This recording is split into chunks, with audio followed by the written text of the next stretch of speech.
had not started the foreclosure process, so there were no attorney fees relative to the foreclosure process. Now, there's a small attorney fee to prepare and execute a deed in lieu, but at that point, it was cheaper by $4,000, which just happens to be for that particular state about the cost of the attorney's fees and costs, okay? Now, if you fast forward this example a few months and the foreclosure process had started, most foreclosure attorney fees and costs are incurred within the first 30 to 45 days of the action, okay? So once you get into the two months into the foreclosure action, at that point, it probably would have been cheaper to just complete the foreclosure sale rather than have an attorney prepare a deed in lieu and execute it. So fast forward 2 months in this process, and this might have had a very different outcome. So, again, references the need for early intervention and the borrower to be very proactive in calling in to us, okay? You mentioned incarceration. I've had a situation where someone was incarcerated and they weren't able to sign documents or be a part of the workout option.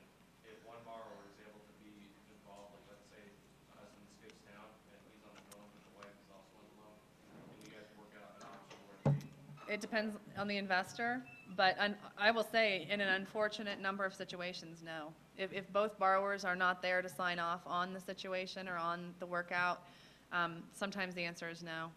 It's unfortunate because if you're talking the divorce rate, still about 50%, doesn't end up, with a real civil situation in a lot of cases. So, yep.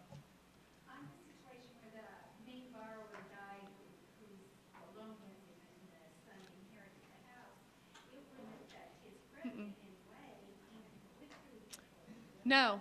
No. Basically, all the deed in lieu prevented for him was maintaining the property, during the foreclosure process, fielding calls because we did at that point have his information. It just was like preventing the hassle for him. But wouldn't there be a tax liability to the estate if you probably had gotten foreclosure and then the estate? Potentially. And I was actually waiting for clarification that I haven't gotten yet on that whole deficiency judgment issue and all that kind of thing. I did get clarification that Chase, unless it's specifically required by, or no, I'm sorry, we send the 1099, we don't pursue deficiency. What I have one of my staff working on is, does the investor pursue deficiency, since it's really them that incurred the loss? And my cell phone hasn't beeped at me, so I don't think I have an answer yet, so. In the case that borrower has filed Chapter 7 and doesn't want to have, he's going to let go of the house, but doesn't want the house to go in the bankruptcy, if that makes any sense, would it make sense to do a deed in lieu at that point? Potentially. It becomes really tricky, even if he doesn't include the house in the bankruptcy. My understanding is the stay is still in place, so relative to loss mitigation, it becomes very tricky to contact the borrower because of the bankruptcy stay. So it would have to be a conversation with the bankruptcy department. I would suggest, if you need to have that conversation, to escalate it to a manager level because it's probably something a little bit more complicated that the average bankruptcy representative hasn't experienced. Okay. All right. HBO Helpline, you have the marketing piece there in your folder, so I don't want to belabor that point.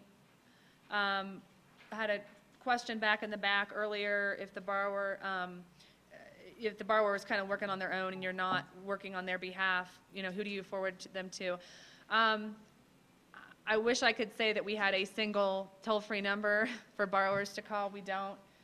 Because of some mergers that have happened, we are on different servicing platforms for the different types of loans that we service, prime, subprime, and home equity. So unfortunately, until first quarter 2008, when our new servicing platform rolls out, we do have 3 different toll-free numbers. If you have difficulty determining which direction to send the borrower, call me, call our helpline. We can tell just based on the loan number what kind of loan it is and which number the homeowner needs to call. So I apologize for that, and hopefully be changing soon. I'm going to move now to this and quickly move through all of this. This is just kind of a essentially job aid or reference guide for each of you as you counsel borrowers. Notice that we really kind of intentionally didn't refer too much to Chase in this document because, again, Chase created this presentation and this material, and I'm obviously representing Chase today. But unlike the PowerPoint presentation that we just completed, which was very generic, very broad strokes, trying to very broadly define workout options, this is very specific and frankly taken verbatim from investor guidelines. You have access to the same guidelines online, but just trying to make them a little bit more accessible for